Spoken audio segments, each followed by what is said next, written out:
कक्षा 10th विषय हिंदी व्याकरण। Good morning students. वही 10th के स्टूडेंट, तुम्हारे लिए एक तो अच्छी खबर है कि तुम्हारा कोर्स जो है 40% कम हो गया। अब हमारे यहाँ पे जो पहले वाले वीडियो में हमने जो पढ़ा था, क्या पढ़ा था पहले वाले वीडियो में, याद है आपको? पहले वाले वीडियो में जो है हमने क्रिया के प्रकार पढ़े थे, क्रियापद पढ़े थे, क्रिया कितने प्रकार की, तो ये हट गया है। अब आपके हमारे यहाँ सिलेबस में एक तो है, मैं बता देता हूँ आपके सिलेबस में क्या क्या है। नहीं, वो वाला पर्ची तो ऊपर वाला छोटी वाली। अब हमारे यहाँ 3 रहे हैं, समास, वाक्य शुद्धि, मुहावरे और लोगों। ये 3-4 चीजें रही है। ये 4 नंबर का आएगा व्याकरण। समास के बाद में हमारे यहाँ वाक्य शुद्धि है, वाक्य शुद्धि भी 4 नंबर की है, मुहावरे भी 4 नंबर के हैं, लोकोक्ति 2 नंबर के। इस प्रकार 14 नंबर के हमारे यहाँ पे व्याकरण है। क्लियर है? ठीक है। तो बाकी जो है पद परिचय वगैरह, ये क्रिया के भेद, क्रिया विशेषण वगैरह, ये सब हट गए आपके। फिर मैंने समास स्टार्ट किया आज से ही, क्योंकि हमारे को कल ही सूचना मिली है भाई कोर्स कम हो गया है, चैप्टर भी कम हो गया है। वो चैप्टर भी मैं अगले वीडियो में बता दूंगा कौन कौन से चैप्टर कम हुए हैं। आज हम बात कर लेते हैं समास की। 4 नंबर के आएंगे, 2 समास पूछे जाएंगे। एक में समास या उसका अर्थ परिभाषा पूछ सकते हैं, या कोई सेंटेंस दिया हुआ हो उसमें पूछ सकते हैं। जैसे वनागमन दे दिया, वनागमन में भी समास का अर्थ या समास का नाम बताते हुए परिभाषा से लिखिए। तो नाम बताना है कौन सा समास है, उसके बाद में परिभाषा लिख लीजिए। समास क्या होता है? पहली बात है, 2 ध्वनियों के मेल को कहते हैं संधि। जब 2 ध्वनियां मिलती है, ध्वनि, उसे कहते हैं संधि। और 2 शब्दों के मेल को कहते हैं समास। याद रखना, बिल्कुल क्लियर हो जाना चाहिए। 2 ध्वनियों के मेल को संधि और 2 शब्दों के मेल को समास। समास का अर्थ होता है संक्षिप्त या छोटा करना। जिसका अर्थ होता है इस शब्दों के मेल को समास कहते हैं। हम एक साथ बोल देते हैं, क्योंकि बहुत बार, अब जैसे एक एग्जाम्पल, वैसे अगर सही बोले तो माता और पिता बाजार गए। अब जैसे किसी ने बोल दिया कोई मम्मी पापा गए, तो मम्मी पापा बाजार गए, यानी हम और शब्द नहीं बोलते, इसे कहते हैं समास। हमने उसी को क्या कर दिया, शॉर्ट कर दिया उसको। वन के लिए गमन, हम सीधा बोल दिया वनागमन। श्री राम जी ने जो 14 वर्ष का उनको वनवास मिला और वो वनागमन की ओर प्रस्थान कर गए, तो वन के लिए प्रस्थान इतना नहीं आता, वन में गमन। ठीक है, जैसे मैंने एक एग्जाम्पल समझाया, ये क्या है, समास। समास हो रखा है वनागमन, इसको मैंने विग्रह किया। जब उसको तोड़ देते हैं तो सामासिक विग्रह कहलाता है। ठीक है, वन में गमन, बाहर क्या है, में का क्या हो रखा था, लोप। में यहाँ पे लोप था, ठीक है, इधर यहाँ पे में लोप था। वापिस इसको किया, समास किया तो हो गया वनागमन, वन में गमन। समास कौन सा है, समास का नाम बताना है, अभी आगे बताऊंगा। ठीक है, ये हुआ समास, ये हुआ सामासिक विग्रह, ये वापस समाहार हुआ में का इसके अंदर, तो वापस हो गया वनागमन। यानी समास कौन सा समास में है, तत्पुरुष समास। कौन सा समास, तत्पुरुष समास। समास में 2 पद होते हैं, पूर्व पद और उत्तर पद, 2 पद होते हैं। क्लियर है, इजी वे समझ लो, कोई प्रॉब्लम नहीं है। 2 शब्दों के मेल को समास कहते हैं। ठीक है, और जो कारक चिन्ह वहाँ उनके बीच में रहते हैं, जब हम सामासिक विग्रह करते हैं तो वो कारक चिन्ह बाहर आते हैं, वो समास कहलाते हैं। वो समास का प्रकार बतलाते हैं वे कौन से कितने समास होते हैं। ठीक है, तो आज समास के बारे में उतार लो। समास का मतलब संक्षिप्त या छोटा करना, शब्दों के मेल को समास कहते हैं। जैसे एक एग्जाम्पल से मैंने समझाया है, ऐसे एग्जाम्पल से आप इसको उतार दीजिए एक बार कॉपी में, अच्छी राइटिंग में आपको उतारना है।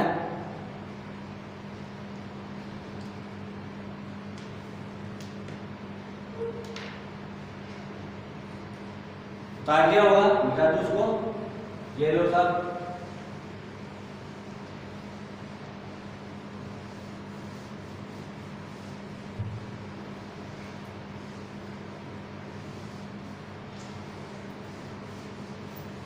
ठीक है, अब हम बात करते हैं समास के भेद। समास के कितने भेद होते हैं उसकी।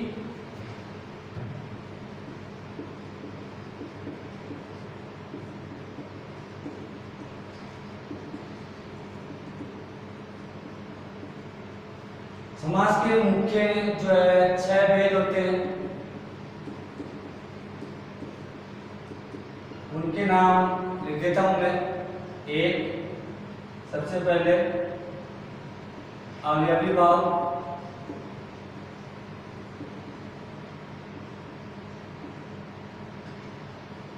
दूसरा तत्पुरुष,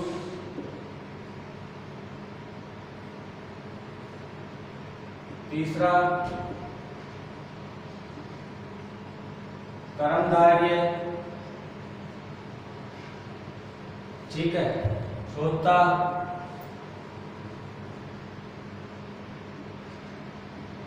द्वंद्व, पांचवा द्विगु और छठा बहुव्रीहि।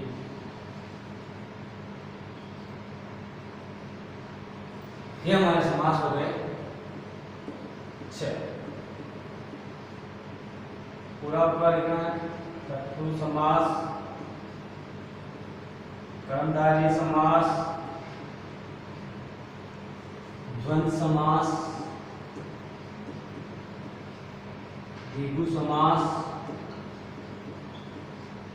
और बहुव्रीहि समास।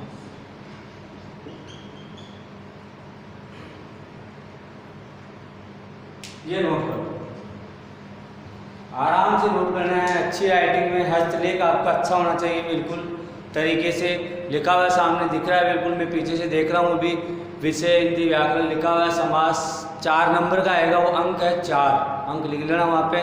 समास के भेद यानी 6 भेद होते हैं। अव्ययीभाव, तत्पुरुष, कर्मधारय, द्वंद्व, द्विगु एंड बहुव्रीहि। ठीक है, हो गया। ये आपके 4 अंक हो गए। 4 अंक का आएगा यानी 2 प्रश्न आएगी, 2 प्रश्न आपके आएंगे। ठीक है, समास के 6 भेद। सबसे पहले समास किसे कहते हैं? 2 शब्दों के मेल को समास कहते हैं। समास का अर्थ होता है संक्षिप्त या छोटा करना, जहाँ क्रियापदों का या लुप्त पदों का लोप होता है और किसी सामासिक पद का सामासिक विग्रह करने पर वो जो क्रिया या कारक पद जो बाहर आ जाता है उसे समास कहते हैं। समास के 6 भेद होते हैं। अव्ययीभाव, तत्पुरुष, कर्मधारय, द्वंद्व, द्विगु और बहुव्रीहि। हमारे हिंदी में 6 ही होते हैं। ठीक है, संस्कृत में ज़्यादा या कम हो सकते हैं, मुझे बता लिए। हिंदी में हमारे 6 भेद होते हैं। अव्ययी, तत्पुरुष, कर्मधारय, द्वंद्व, द्विगु एंड बहुव्रीहि। ठीक है, तो हम सबसे पहले आज ले लेते हैं अव्ययीभाव समास। मिटा दूं, उतार लिया होगा आप लोगों ने।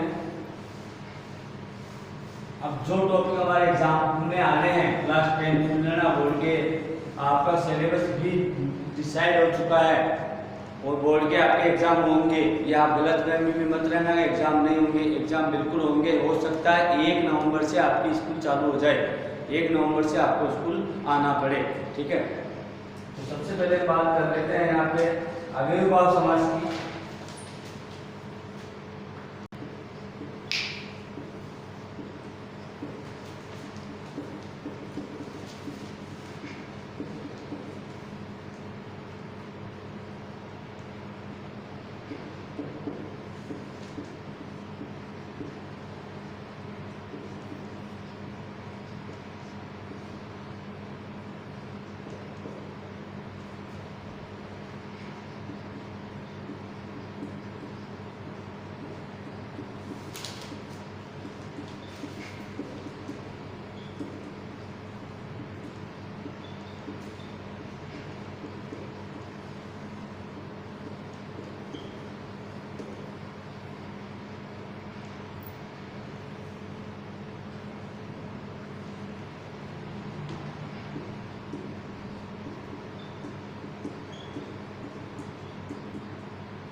देखो, सबसे पहले मैंने लिया है अव्ययीभाव समास।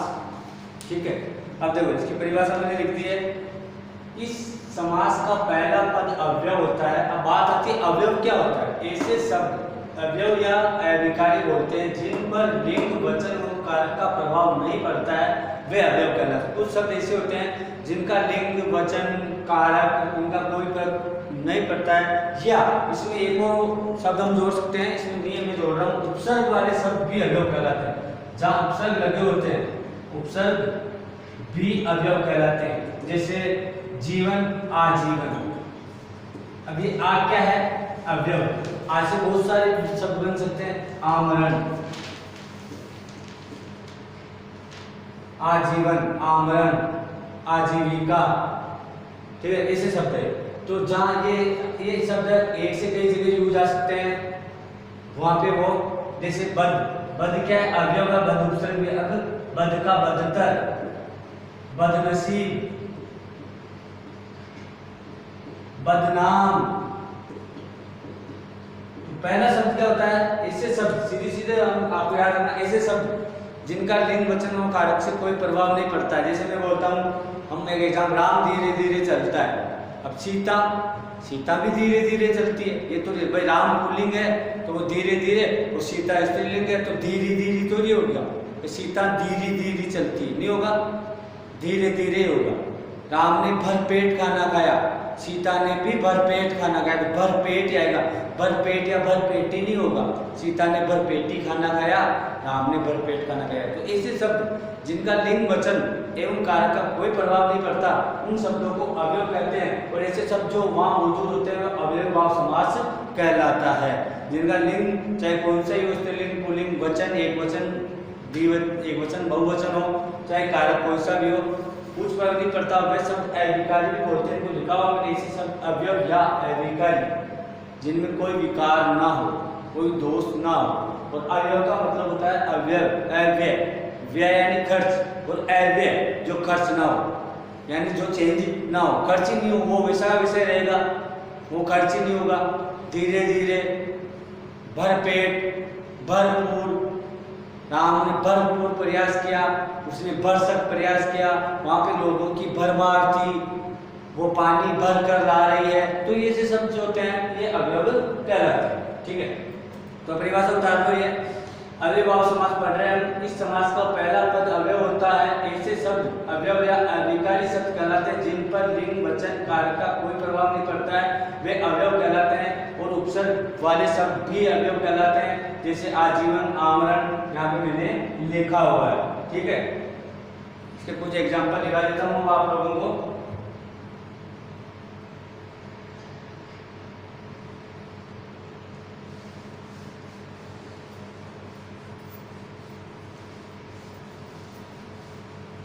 फॉर एग्जाम्पल जैसे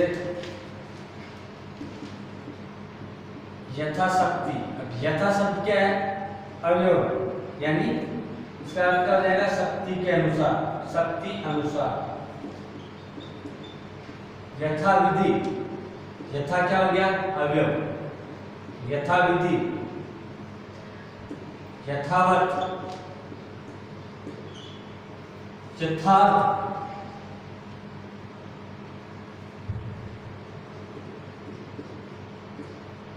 अब यथा, यथा, यथा, ये सब क्या गया? अवयव आ गया, ठीक है। तो यहाँ पे कौन सा समास? यथाविधि, विधि अनुसार, यथावत जैसा वैसे, यथार्थ, यथार्थ यानी जैसे कि जैसा, ठीक है। तो जैसे मैंने ले लिया भर, अब भर से बहुत सारे शब्द आप बना सकते हो। भर से भरपेट, भरपूर,